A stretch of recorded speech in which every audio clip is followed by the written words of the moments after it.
आज से हम लोग स्टार्ट कर रहे हैं बीएससी फर्स्ट सेमेस्टर का second part electricity and magnetism, unit third, chapter का नाम है electromagnetic theory.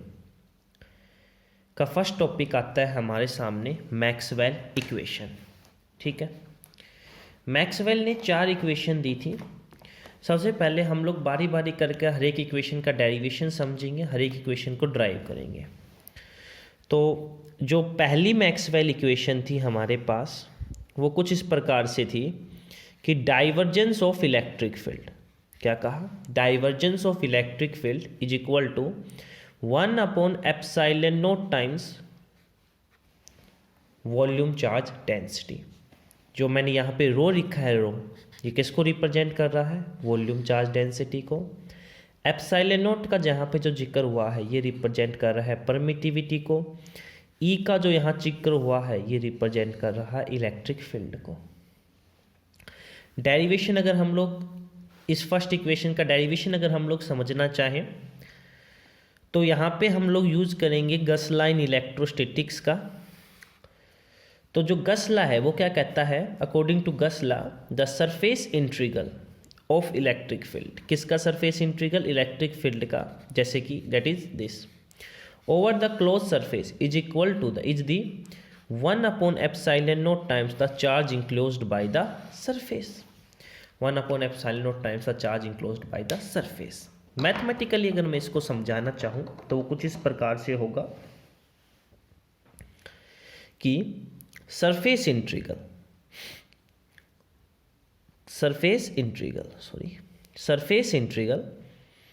Of electric field is equal to 1/एप्सिलॉन naught times the charge enclosed by that surface। अब इसको ध्यान से समझेंगे। अब देखो चार्ज जो होगा, चार्ज अगर मैं मान लूं कि dq आपका स्मॉल अमाउंट ऑफ चार्ज है,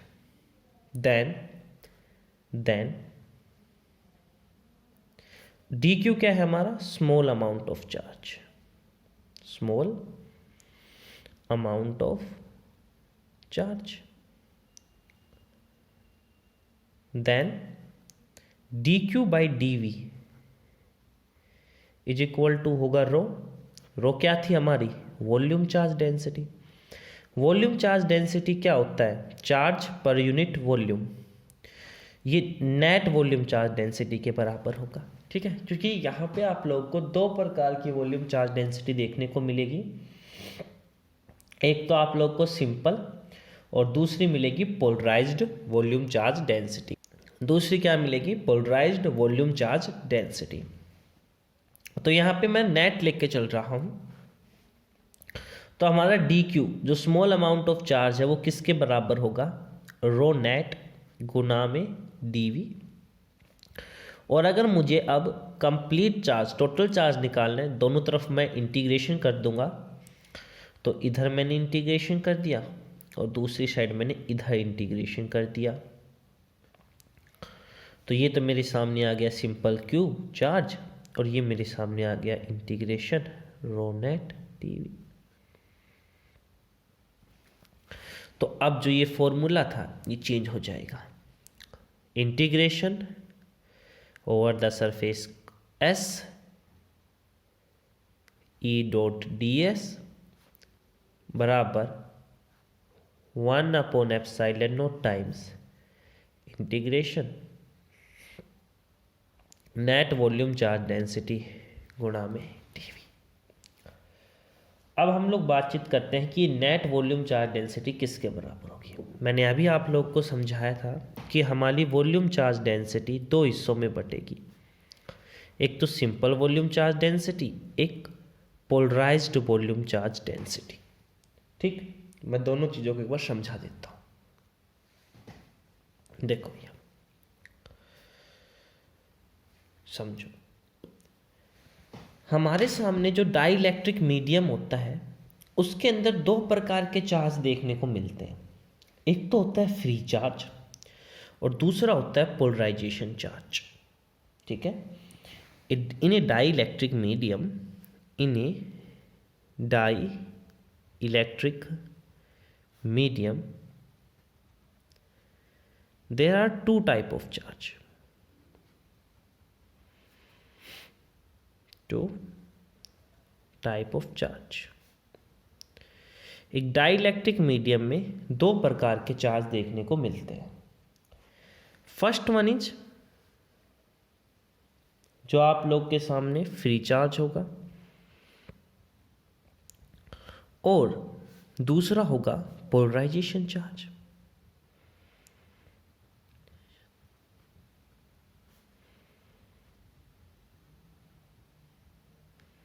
क्लियर?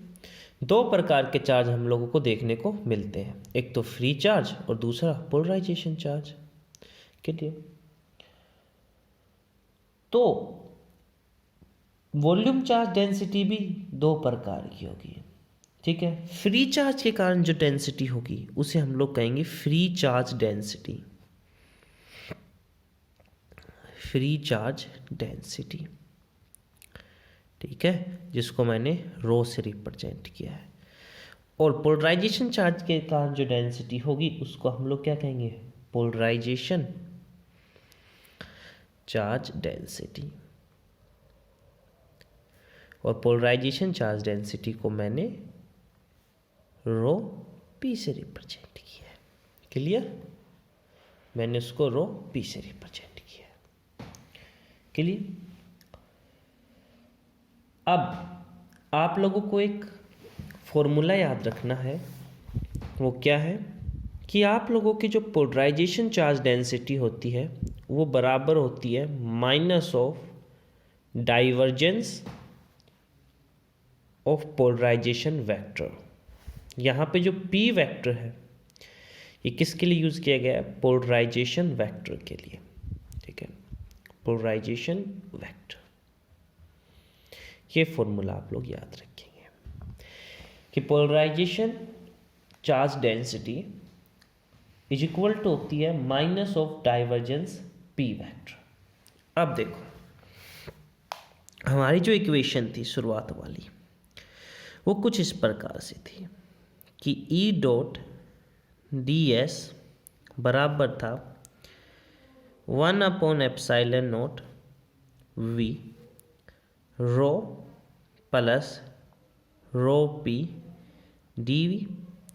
अब रो पी की जगह मैं लिखूंगा minus of divergence of polarisation vector, then 1/एप्सिलॉन naught integration over V rho minus of divergence of polarisation vector गुना में डी वी. क्लियर? गुना में डी वी. अब देखो, अब हम लोग यहाँ पे यूज़ करेंगे Gauss divergence theorem. According to Gauss divergence theorem, Gauss divergence theorem. Gauss divergence theorem आप लोगों की मेनली यूज की जाती है जब हमारे सामने कोई कंडीशन सरफेस इंटीग्रेशन में हो, हमें उसको वॉल्यूम इंटीग्रल में बदलना हो, या फिर कोई वॉल्यूम इंटीग्रल हो उसको सरफेस इंटीग्रल में बदलना हो. तो गस डाइवर्जेंस क्या कहती है, थ्योरम क्या कहती है? The surface integration of a vector over a surface S is equal to volume integral of divergence of that vector over a volume V.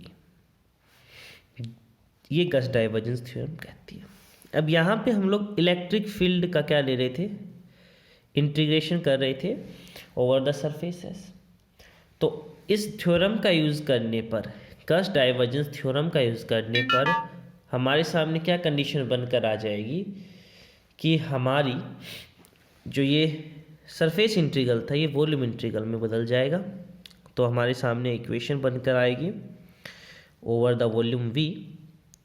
Electric field का हम लोग के सामने क्या आ जाएगा? Divergence of E dot D V बराबर 1/एप्सिलॉन naught V rho minus rho P गुना डी वी। ठीक है, अब देखो हम लोग क्या करते हैं, एप्सिलॉन नोट को इधर ही रखते हैं, कोई टेंशन बात नहीं। देखो इधर भी इंटीग्रेशन है वॉल्यूम पर, इधर भी, तो ये जो दोनों टर्म है ये दोनों बराबर आ जाएंगी। कहने का मतलब ये हुआ कि डाइवर्जेंस ऑफ इलेक्ट्रिक फील्ड हमारा बराबर आ जाएगा 1/एप्सिलॉन नोट रो माइनस रो पी वेक्टर के लिए, क्योंकि इधर भी वॉल्यूम के रिस्पेक्ट में इंटीग्रेशन हो रहा है, इधर भी डीवी के रिस्पेक्ट में इंटीग्रेशन हो रहा है। तो ये अगर ये दोनों इंटीग्रल बराबर है, ये कब बराबर होंगे, जब जिन क्वांटिटी का इंटीग्रेशन हो रहा है वो दोनों क्वांटिटी भी हमारी इक्वल होंगी। क्लियर। अब मैं देखो क्या करता हूँ कि मैं डाइवर्जेंस वाली टर्म्स को एक तरफ लेके जाता हूँ और जो सिंपल टर्म है हमारी उसको एक तरफ रखता हूँ।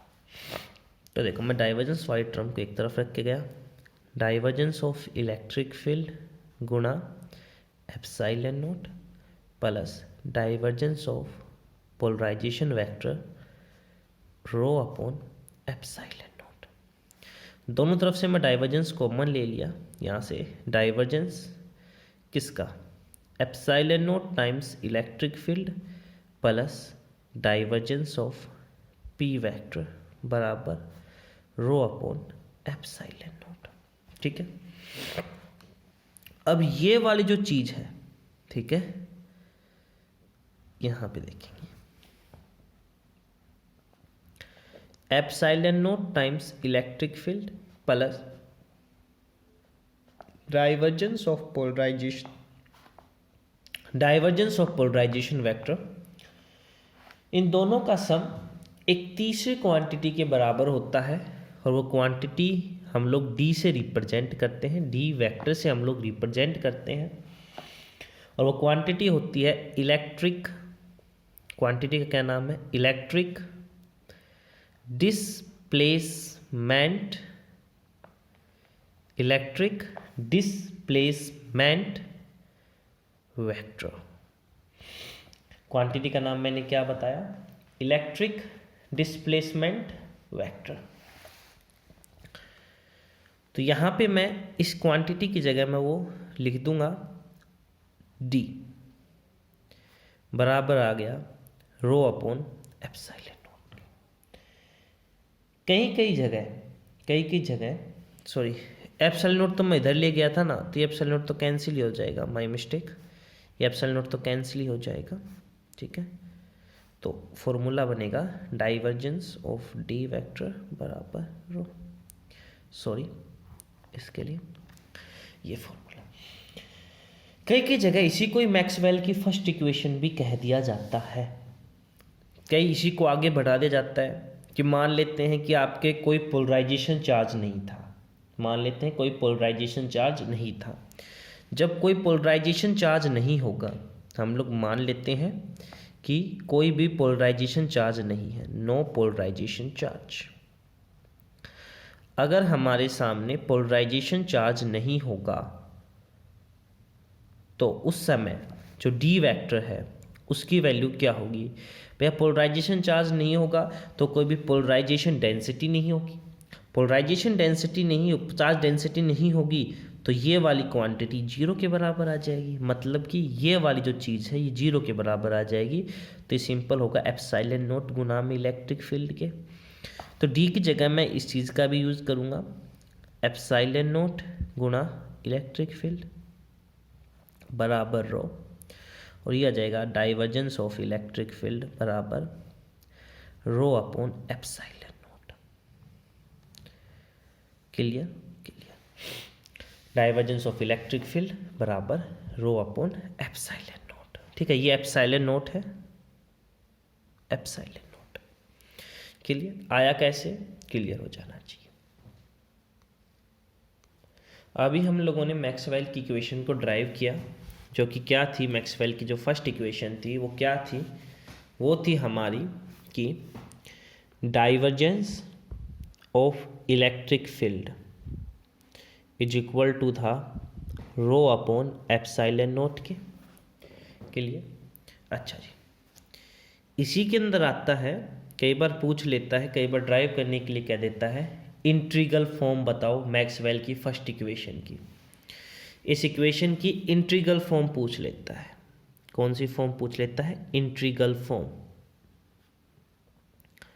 तो मैक्सवेल की फर्स्ट इक्वेशन की इंटीग्रल फॉर्म होगी, दोनों तरफ आप लोग इंटीग्रेशन कर दीजिए। Integration of divergence of electric field किसके रेस्पेक्ट में होगा? वॉल्यूम के रेस्पेक्ट में इंटीग्रेशन कर दीजिए दोनों का। इधर भी 1/ε0 रो dv। अब यहाँ पे आप लोग किस थ्योरम का यूज़ करेंगे? गस डाइवर्जेंस थ्योरम का यूज़ करेंगे, जैसा कि हम लोगों ने पीछे यूज़ किया था। और गस डाइवर्जेंस थ्योरम की वजह से ये वॉल्यूम इंटीग्रल सरफेस इंटीग्रल में बदल जाएगा। पीछे मैंने बता दिया था S इलेक्ट्रिक फील्ड ds बराबर 1/ε0 टाइम्स रो dv। ये आ जाएगी इंटीग्रल फॉर्म। तो ये इंटीग्रल फॉर्म किस चीज़ को रिप्रेजेंट करती है? ये इंटीग्रल फॉर्म किस चीज़ को रिप्रेजेंट करती है? गस लॉ को रिप्रेजेंट करती है। तो कई जगह क्या पूछ लिया जाता है कि इसकी फिजिकल सिग्निफिकेंस, कई जगह फिजिकल सिग्निफिकेंस पूछ ली जाती है। किसकी? मैक्सवेल इक्वेशन नंबर फर्स्ट की। तो मैक्सवेल इक्वेशन फर्स्ट की फिजिकल सिग्निफिकेंस, तो कई जगह फिजिकल सिग्निफिकेंस भी आपसे पूछ ली जाएगी। तो फिजिकल सिग्निफिकेंस में आप लोग क्या लिख के आएंगे कि सबसे पहली फिजिकल हमारे सामने इक्वेशन क्या है? Divergence of electric field is equal to ρ/ε0।